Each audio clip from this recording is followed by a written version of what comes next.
Tu mérites mieux. C'est une phrase qu'on entend un petit peu partout, dans notre quotidien, avec les personnes qui nous entourent, dans nos relations humaines et même dans notre famille. Mais alors, est-ce que nous méritons réellement mieux? Comment savoir que nous méritons mieux? Qu'est-ce qui prouve que nous ne sommes pas en train de vivre la vie que nous méritons réellement? Vous savez, parfois, nous nous trouvons dans des relations, dans des rapports humains qui font en sorte que nous nous trouvons dans des situations un peu délicates. Parlons aujourd'hui des relations toxiques, des relations où vous vous trouvez et vous n'êtes pas respecté, vous n'êtes pas considéré. Il y a tout simplement un manque de respect énorme dans cette relation-là. Ça peut être une relation amicale, fraternelle, une relation amoureuse également. Ce qui est important dans cette histoire-là, c'est que les personnes qui s'y trouvent savent pertinemment qu'elles méritent mieux. Elles le savent toujours. On le sait toujours qu'on mérite mieux. Mais nous nous retrouvons quand même dans ce genre de situation. Alors, vous allez dire qu'il est difficile parfois de sortir de certaines situations. Est-il plutôt difficile de rester dans une situation ou d'en sortir? À partir du moment où vous savez ce que vous ne voulez pas, vous devez vous écarter de cette situation-là. Mais malheureusement, les émotions, les efforts et le manque d'engagement font en sorte que nous perdurons dans cette histoire-là. Et le pire dans tout ça, c'est que nous y laissons notre peau.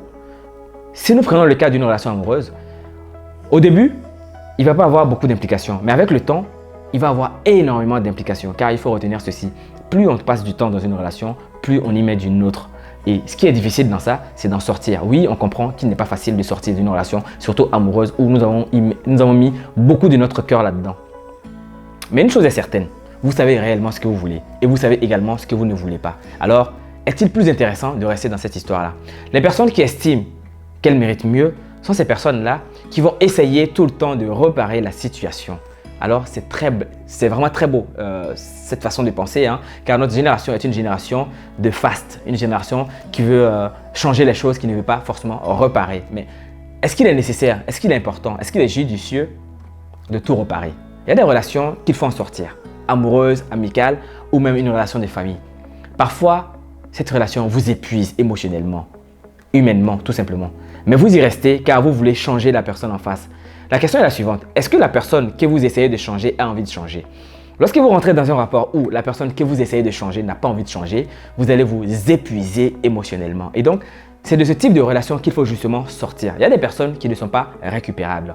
Et lorsque vous vous retrouvez dans ce genre de relation toxique, vous mettez vraiment beaucoup de positivisme en essayant de changer les choses positivement. Mais la personne en face essaie aussi de vous tirer vers le bas et vous tirez la personne vers le haut. Ce qui va se passer, c'est que vous, malheureusement, vous allez perdre de l'énergie et émotionnellement, vous allez perdre beaucoup plus que cette dernière qui n'a absolument rien à faire de la relation. J'aimerais vous dire ceci. Lorsque vous savez pertinemment que vous méritez mieux, vos paroles doivent s'accompagner d'actions. Car vous essayez de changer quelqu'un en l'intimidant par exemple. Si tu n'arrêtes pas, je vais partir. Si tu n'arrêtes pas, on va arrêter notre amitié. Si tu n'arrêtes pas, tu ne deviendras plus mon frère. Si tu n'arrêtes pas, on va se séparer. Mais en fait, vous intimidez la personne, mais vous ne changez pas. Vous intimidez la personne, vous ne prenez pas d'action. Vous intimidez la personne, mais vous ne partez pas. Et donc cette dernière, finalement, sait pertinemment que vous n'allez pas changer. Alors, est-ce que vous pouvez parler de mériter mieux? Le mériter mieux est quelque chose qui doit être en parole, mais aussi en acte. On mérite mieux à partir du moment où nous accolons des actes à notre parole. À partir du moment où vous parlez et que vous n'agissez pas, la personne en face saura très bien que vous n'allez pas changer et que vous n'allez pas réagir. Et donc, cette dernière va rester dans sa posture. Et donc, ça va vous épuiser émotionnellement. Alors, sortez de tout ce qui est relation toxique. Et pour finir la vidéo, j'aimerais vous dire ceci. Toutes vos actions, toutes vos paroles doivent s'accompagner d'actions. Toutes vos paroles doivent s'accompagner d'actions. Il faut parfois intimider les personnes qui sont en face de vous. Car si vous parlez sans action derrière, les personnes vont être habituées à ce genre de scénario et ne vont plus jamais vous respecter. Et surtout, évitez de faire changer les personnes qui n'ont pas eux-mêmes envie de changer. Car la situation dans laquelle ils se trouvent les conviennent. Et vous estimez vous méritez mieux, mais en réalité, vous ne méritez pas mieux. Car vous êtes comme tout le monde. Vous n'êtes pas exceptionnel. Vous ne serez jamais exceptionnel à partir du moment où vous n'accolez pas une action à votre parole. Prenez soin de vous et de vos proches et devenez réellement exceptionnel en accolant à votre parole des actions. À très bientôt. Au revoir.